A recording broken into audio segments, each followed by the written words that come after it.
What's going on, guys? Welcome back to the STAYWEIGHEDIN YouTube channel. My name's Abbas, joining my co-host, the legend himself, Ray. How you doing? Doing all right, thank you. Healed up more, so in better health. So we give thanks. I like that. I like that. Today we're gonna do something a bit different. We're bringing new content to the channel. We're gonna be looking at the UFC, and I know you said that's your bread and butter, and that's where you started off with. So it only makes right for us to preview the big fight that's happening in London this weekend. Leon Edwards versus Kamaru Usman, 3 for the welterweight title. Before we go forward, let's go back. The second fight ended with a big high kick with a minute left of the fifth round. Everyone on commentary from Joe Rogan and DC was saying the same thing, that this looks like it's a fight that started strong for Leon, but faded away as the fight progressed, and it's just a case of going through the motions type of thing, and then boom, that shot happened. Take me back to that point. What did you think when that particularly happened, and did you expect the fight to pan out the way it had done? Not like that. To be fair, I think the first round was when I was thinking to myself, okay, that is the Leon I'm expecting. I think he started a bit jittery. I think he just had a few nerves going into it, but happens first world title fight. It's not easy. It reminded me of people watched Aljamain Sterling first, Peter Yan in his first fight. It was the same thing. He went in there very jittery, a lot of nervous energy, and it was like you're looking at someone who's got more than enough physical capability, but nerves can affect everyone in different ways. And then, yeah, the first round is like when you can see him start proper believing himself was, I think, when Kamaru went for the first takedown and then Leon got up. And I think it was a sense of, listen, you've got the ability to do it, so go for it. And obviously, he went for his own takedown, successfully got the first takedown on Kamaru Usman in the octagon. And then, yeah, had a good first round. He showed him solid jits on the floor, had his back control. And then, boy, next 3 rounds, that was hard to watch because it was like sparks of like what he could do, but he just couldn't get off for whatever reason. And maybe, I guess, it's the altitude and whatnot. But, fifth round, they were writing his obituary. You heard Rogan, DC, I think Din Thomas as well. And I think John Anik was the only one that backed Leon Edwards. And it was just like the famous words of, that is not the cloth he's cut from. And then I remember when he done that head kick. It was mad. I watched it live in the morning. I was shouting down my house. I think I forgot. There was one of the group chats. I was just like shouting down, I told you that's my cat. Because listen, from before the Gunnar Nelson fight, I was telling people he is the guy. And there's a lot of friends that will attest to this. I was saying to a lot of people, I said, Leon Edwards is the guy. And it's ironic because if you look back at that press conference, the UFC was trying to push Darren Till in our faces. Mm. And even had a funny moment at the press conference when Leon Edwards was like, this should have been me versus you. It shouldn't be like Darren Till versus Masvidal. Like, it's a fight that shouldn't have needed to be made. And so I think, yeah, it's just like nice how full circle everything's come. It's like Leon got booed at the time, and then now he's in a position where he's the champion. He's getting the recognition he deserves, and yeah, let's go, Rocky Leon Edwards. Let's go fight 3 then. So you talked about nerves. I don't think there's anything more nervous than coming back, defending your title at home, pay-per-view, and still to a lot of people, you're going in as a big underdog because you just caught him with one shot at the end. Do you think Leon should be as big of an underdog as he is based off that? And also on that, how do you see this particular fight planning out? Do you think he's going to let his hands go a bit more? Because I don't think he should try the wrestling thing personally, even though he showcased that, look, I can still take you down. And even then, I think in another round, he still took him down. So he's got a little bit, but obviously Kamaru Usman is there, like he's done it all his life type of thing. So I do think he needs to let his hand go. But like from your point of view, how much nerves will Leon have going into this fight? And also, what should he do different to not be in a position where he needs a knockout in round 5? I think this time is going to be different because you've been there now. So similar to, like I was talking about, the comparison of Aljamain Sterling and Peter Yan, that second Peter Young fight, Aljamain came in there and it's like he almost had to tell himself, yo, listen, you belong here. Start acting like it. And I feel like that's going to be the same with Leon. He's going to go in there on a form of like, before, yeah, it was nerves. It was, you could tell it was a bit jittery at first. But now I think from the get-go, he's going to be like, listen, you belong here. And like I said, I always see these two fights in comparison because I think it's so similar. With Piyan and Aljamain, you see Aljamain went in there and he imposed his will more on someone who everyone thought was indestructible in Piyan. And ironically, same thing. Aljamain was champion, but he was underdog, obviously for different reasons, because he got the DQ. And it was like Aljamain went in there and then he imposed his will. And I think it's the same way Leon's going to go in there, especially now without the altitude, that he doesn't have to fight at altitude. And I also think just the tools that he has, because I like what you mentioned when you said Leon's takedowns, you don't want him to go takedown for Usman, which I agree with. Or don't go pure wrestling for pure wrestling. Yeah. Throw it in there to put him off, to be like, exactly, it's MMA, and I think you get that little bit of control. Exactly. And I think what I saw in the fight, because there was a takedown that Kamaru reversed on Leon in the beginning. He went for like a double leg, like he went from outside to double leg. And for me, what I've realized is Leon in general, he is good with like takedowns from the clinch. So like get up close, use your levers, get leverage, get your underhooks, get your overhooks, or maybe double unders. I'm getting a bit too MMA saying, but yeah. It's all good. It's all good. It's coming up. But yeah, it's like you can tell that's where he's good, because he mixes it up. So it's like you're clinching, he might throw elbow, punch, bam, he's got the double underhooks, and then he might do a trip. So that's more, for some people might say, the Greco style of wrestling. So that's better. So it's like upper body takedowns. No, takedowns stemming from the upper body, shall I say. Rather than if you try to do freestyle wrestling like you alluded to, Kamaru's done 20 plus years of his life. You may not get that. You may not get that type of takedown, but it's MMA, not wrestling. And I do feel like Leon has the skills to mix up everything well. And we also saw when it comes to the grappling, the way Leon was controlling him on his back was just like, listen, the more this guy believes in himself, the more he can improve and get better and, you know, implement his game. And I supported him first for the second fight. And for this third trilogy fight, I'm going Rocky Leon Edwards by maybe either late stoppage or it's going to be a decision on Leon's way. Are we going to get like a decision how we had Bisping Silver, where it was a close fight and Bisping gets that type of decision and then it's nah, I don't think it'll be that. I think it'll be decision, but more, I think everything depends on who gets the first 3 rounds, because Kamaru has shown like the latter rounds, he's got the gas tank for it. And it's not that Leon doesn't, but a lot of the time, because that's unproven, I've got to lean towards Kamaru. But if Leon can get the first 3, then that should be fine. No, tell a lie. Sorry, I apologize. Leon has gone 5 rounds before with RDA, and he looked good. But obviously, RDA isn't Kamaru Usman, as great as a fighter as Dos Anjos was. So it'll be interesting. But I think we're gonna get a new and improved Leon Edwards, that's for sure.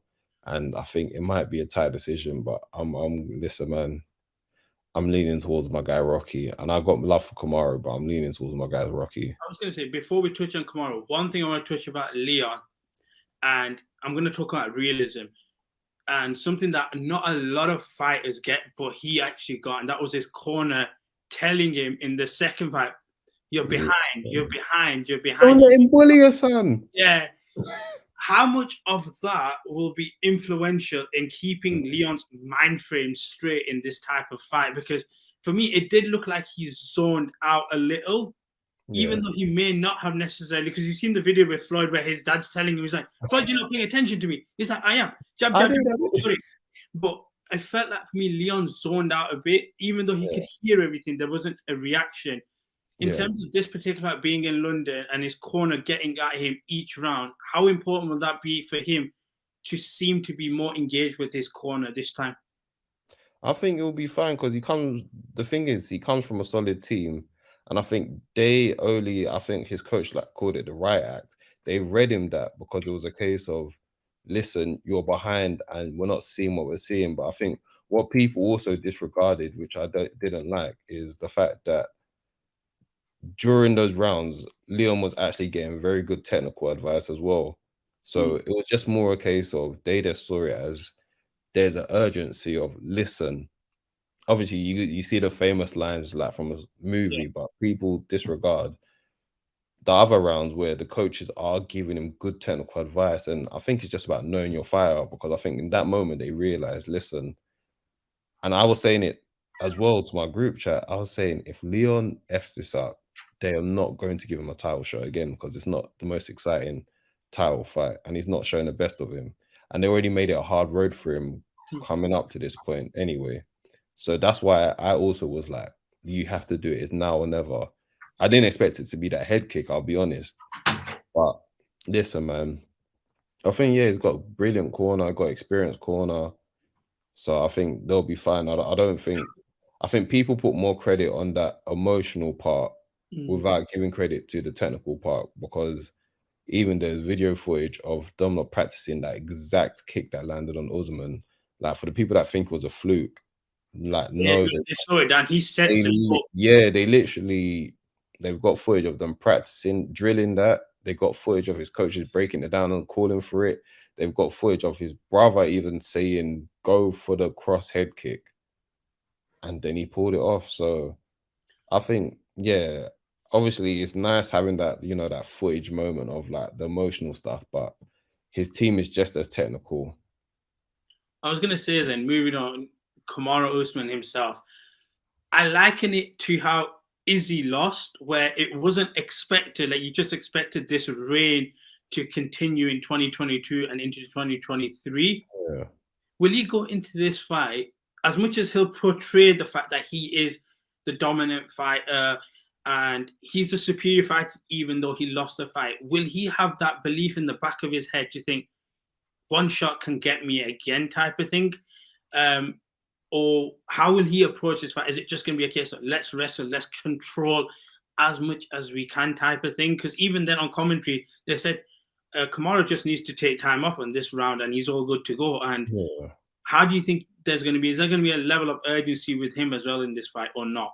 I think the urgency is going to come in the fact that they know that Leon's the better striker, so they're not going to want to give him space. They're going to feel like pressure him, because I think the issue that they had was they gave Leon space, and then obviously with more space is more striking, and he had success when he was wrestling him, so it's like close the distance. So I think he's probably going to go in there thinking, I think it will just be just as confident. Obviously, you're going to have in the back of your mind that don't be too confident, because now you know, like, you've been knocked out and you can get shut down. But, you know, great athletes of the past have been knocked out and they've gone in there, they've gone back in and they've won by, you know, their normal way of fighting. I know, because we're going down the MMA route for today, but if people know Demetrius Johnson, in his last two fights at ONE FC, he got knocked out. Well, his last two fights in his MMA bouts, he got knocked out by a Brazilian fighter, I forgot his name.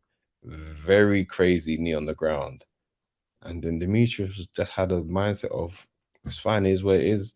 I got knocked out. It can happen. And then he knocked out the guy in the rematch with the most dirtiest flying knee.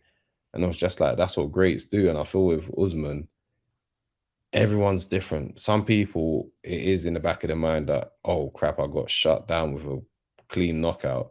And other people, it's just like, all right, fair enough, I got knocked out, but it can happen. And he's only going to find out once he's in there, can he still pull the trigger without hesitating? So hopefully, listen, man, obviously I'm rooting for Leon, but I'd rather Leon beat the best Usman rather than people saying he's a shell of himself. But then at the same time, if he is a shell of himself and he gets in there, Leon calls that because he knocked him out. So, yeah. Yeah. I want to ask your opinion on this. I know BT have a deal where they're meant to put a certain amount of events Pay-per-view. on pay-per-view stuff. Yeah. What do you make of this fight being on pay-per-view? Did they do Leon wrong by doing this fight on pay-per-view? Absolutely.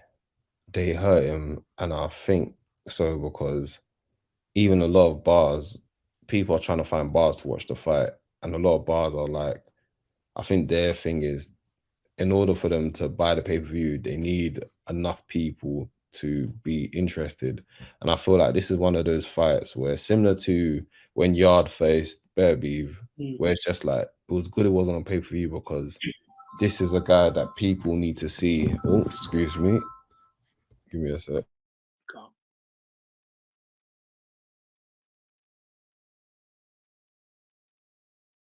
I think this is a fight that people need to see, like everyone tune into. So yeah, we'll see what happens. I was gonna say just quickly then, is Leon underappreciated here in the UK in terms of what he's accomplished? Because even though he did what he did in 2022, okay, there's awards such as like sports personality and stuff like that, where he wasn't even in the field for it. If he wins tomorrow, does he get a lot more recognition? Not tomorrow, sorry, on Saturday by the UK and just the UK media in general? Very criminally underappreciated, but I feel like what he done with his post-fight speech captivated people because I think it made people realize, country, England, man, we love our underdog. So I think that whole speech he gave in the end, because ironically, he was known as the guy that wasn't really good at promos, couldn't speak, and then he's given like one of the best like post UFC like fight interviews ever. Obviously, the headshot, headshot bang, all of that pound for pound headshot dead, all that stuff. Look at me now. I think it captivated the audience because, especially at a time like post pandemic, it was kind of like just that feeling of being the underdog and knowing his story of how he got to that point, how he had many obstacles in his way and he kept on going. So I think it's a story to be told. And to be fair, I'm seeing him in a lot more media. So I feel like with this big fight, it could push him more. As for the BBC situation, funny enough, I was talking about this in my group chat yesterday. They just might be a case of they're just never gonna accept MMA. And sometimes you just have to is where it is, because the way I see it was, and I saw a lot of fans were complaining at the time when the nominations came out, because it was just like, there's people on the list, like kudos to them and their sporting achievement, but some of these people aren't even champions in their field. Yeah. You got this guy that's now become a champion in one of the hardest, arguably the hardest sport in the world, and you didn't even give him no recognition, like, which is crazy. But you'll praise people. It's like, goes back to the thing about the nation loving underdogs. Like, they'll rather praise a good trier rather than a winner, which is that in itself. You know what? I'm going to say this quickly before we wrap up. What you just described is that we're a nation of losers. In a way. Listen, Harry Kane gets a love for basically missing a penalty. People love a good trier more than they do an actual winner. And you see it with people like Lewis Hamilton, who should be bigger here, but it's almost like that thing, because he constantly wins, people put it against him, which is weird, but it's what it is. But even like when Michael Bisping became the first UK fighter and he never got the shout out, especially with the journey that Bisping went on, I was thinking, I was thinking they're not going to make that same mistake again with Leon, and they did. So let's hope that, I think, you know what it is, if Leon can get this big win against Kamaru Usman and then maybe a big stadium fight in the summer, and hopefully he wins that, then maybe we'll get the recognition he deserves, because I feel like he's a very like good star power in regards to not as much personality, but sometimes you don't need as much personality. I feel like someone like AJ, for example, he's commercially viable because he's a good talker, but it's not in a way of, it's not every day you have to sell brash talking. Sometimes it's okay to just sell the quiet confidence person. And I feel like that's what Leon's been doing. And you see in his media runs, he's becoming better in interviews. He comes across very well.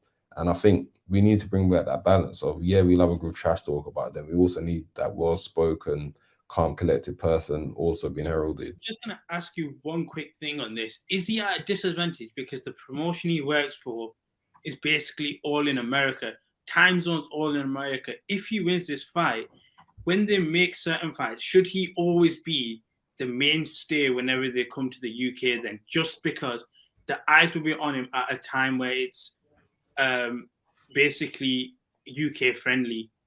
No, only because we saw obviously boxing is different because it's had more years being popular, but obviously you had people like Ricky Hatton who, Manchester fans used to fly all the way to Vegas for him.